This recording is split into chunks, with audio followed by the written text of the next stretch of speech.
¿Qué tan civilizados somos los humanos realmente? De verdad que es una pregunta que me he hecho en diferentes etapas de mi vida. Y aunque puede que en cada una de ellas ya haya sabido la respuesta de antemano, la interrogante siempre se las arregla para volver a mi mente. Casi como si me estuviera intentando convencer a mí mismo de que nuestra condición de especie no puede resumirse exclusivamente en ser unos monos belicosos afectados por las hormonas.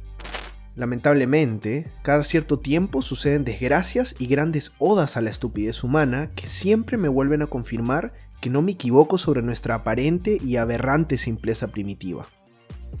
Es esta simpleza, este espíritu bélico e indomable, que habiendo sido catalizador de los momentos más violentos de nuestra historia, curiosamente, también se ha hecho presente en torno a un deporte espectáculo que algunos llaman jocosamente lo más importante de lo menos importante. Así es, estoy hablando del fútbol. Y me he permitido hacer todo este preámbulo filosófico sobre la naturaleza humana antes de mencionar el tema, porque creo que contrario a lo que algunos piensan, este deporte esconde detrás de su popularidad y apasionamiento mucho más que solo 22 tipos pateando un balón. Ahora, si eso que esconde es malo o bueno, eso ya es otra historia.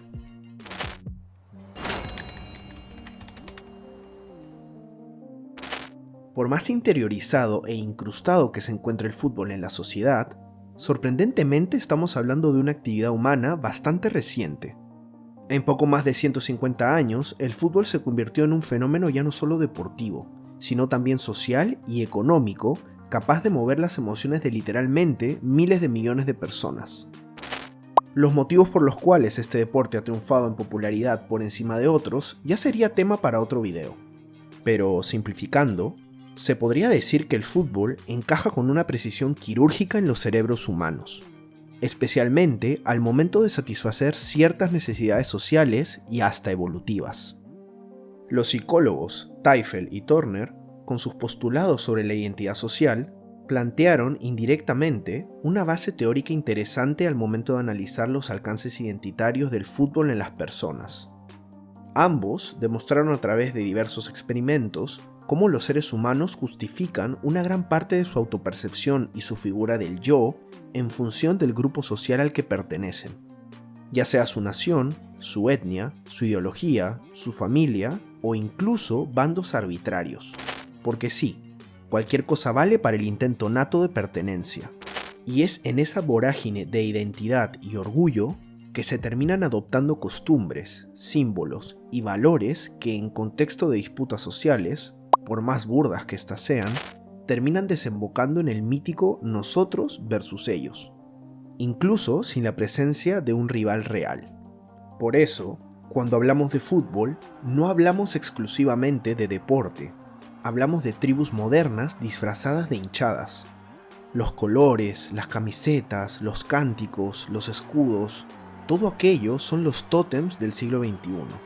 Equivalentes a las pinturas de guerra y estandartes de antaño.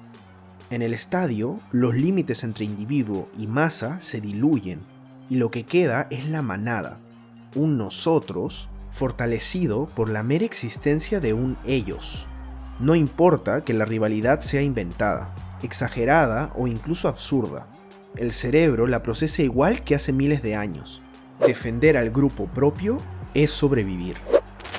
Y ahí es donde la cosa se pone interesante, porque si aceptamos que el fútbol activa ese interruptor tribal tan profundo, entonces el partido deja de ser solo un espectáculo para convertirse en una batalla simbólica. En otras palabras, el estadio se transforma en el escenario perfecto para que lo más primitivo de nosotros salga a la luz. Y en algunos casos, también nuestro lado más violento.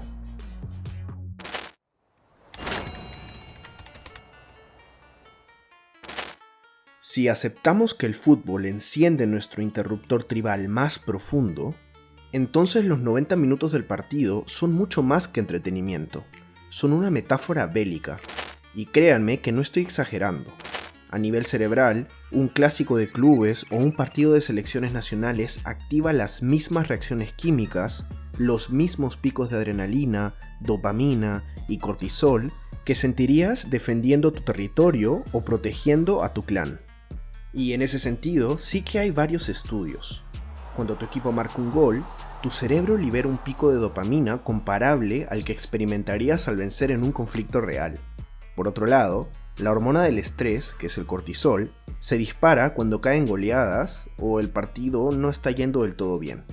En otras palabras, el cuerpo vive el partido como una amenaza o una conquista. Es básicamente experimentar una ilusión de guerra controlada. Por si fuera poco, no solo se trata de química cerebral. Émile Durkheim también hablaba de un fenómeno llamado efervescencia colectiva. Ese estado, casi de trance, que ocurre cuando miles de personas en un mismo lugar comparten la misma emoción. Se podría decir que el estadio funciona como un espacio en donde los límites entre tu identidad individual y la del grupo desaparecen. Dejas de ser yo para convertirte en nosotros. El cántico, el desprecio por el rival, toda la narrativa que hay detrás de los equipos, todo sincroniza al grupo como un solo organismo. Y aquí quiero permitirme hablar por experiencia propia. Pese a considerarme una persona en general tranquila y bastante conciliadora en situaciones límite, en contextos de haber ido al estadio a apoyar a la selección de mi país por la clasificatoria al mundial, he llegado en un par de ocasiones a pifiar himnos, insultar a gente que no me ha hecho nada y a comportarme en algo más cercano a un mono que a una persona. Y todo gracias a ese estado de efervescencia colectiva del que hablaba Durkheim. Piensen en ello por un momento. Si dichos efectos sociales son capaces de convertir a una persona racional y tranquila en un orangután, imagínense lo que le hace a aquellos que ya son orangutanes en su vida diaria. Ahí es donde lamentablemente cobran más sentido las desgracias como las del partido de Independiente contra Universidad de Chile que se han viralizado tanto últimamente.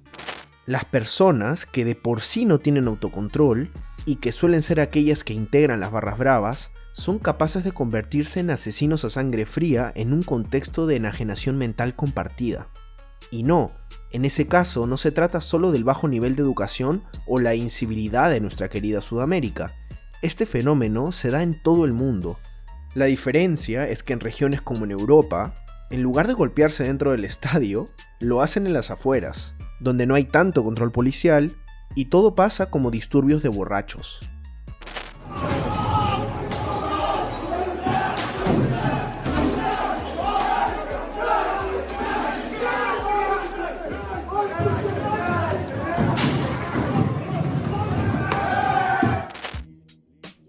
Una cuestión interesante que surge aquí es que además de las problemáticas intrínsecas ya mencionadas, todas estas aperturas y fragilidades sociales buscan ser instrumentalizadas, para sorpresa de nadie, con fines económicos.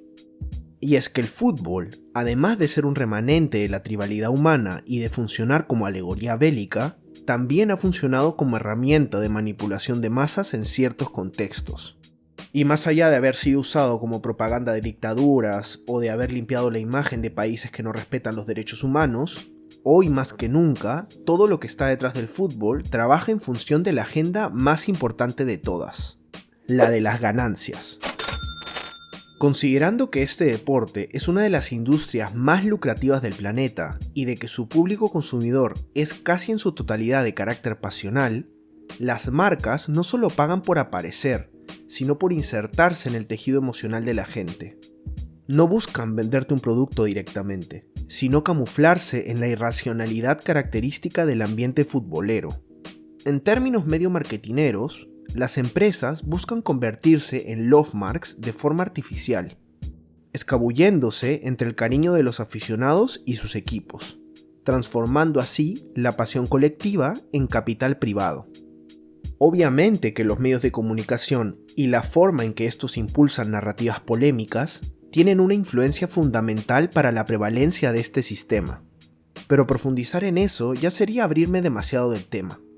Lo importante aquí es ser conscientes de la cantidad de formas en las que el ser humano puede ser manipulado y lo pasmosamente frágiles que somos ante los círculos de poder cuando en lugar de pensar por nosotros mismos, entramos en modo conciencia colectiva. Lo llamativo aquí, y si se quiere también un poco perturbador, es que el fútbol, que es algo con una trascendencia vital insignificante, es solo una muestra chiquitita de lo accesibles que somos las personas ante herramientas de manipulación. Hablamos de solo la punta del iceberg de todo un entramado que tal vez ya está decidiendo por nosotros y ni siquiera nos damos cuenta. Porque si lo hacen con el fútbol, que es solo entretenimiento, ¿qué no harán con las cosas verdaderamente importantes? Pero ya, tampoco quiero ponerme demasiado denso, que esto no es un video de Dross.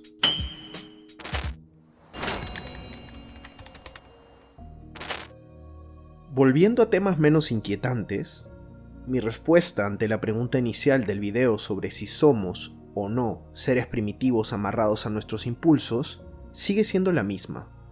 En gran medida lo somos, y el fútbol ha funcionado como uno de los tantos catalizadores de aquello. Lo cierto es que este hecho no tiene por qué ser negativo per se, solo que como en todo, siempre se cuelan los loquitos a arruinarlo.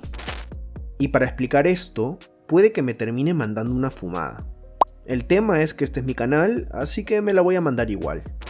Pienso que estos instintos tribales, estos impulsos asalvajados y toda esta parafernalia bélica que los aficionados sienten en torno al deporte, ayudan como una válvula de escape artificial. Es decir, que en lugar de satisfacer todas esas pulsiones con prácticas explícitamente dañinas, las canalizan en una actividad que no plantea consecuencias en el mundo real.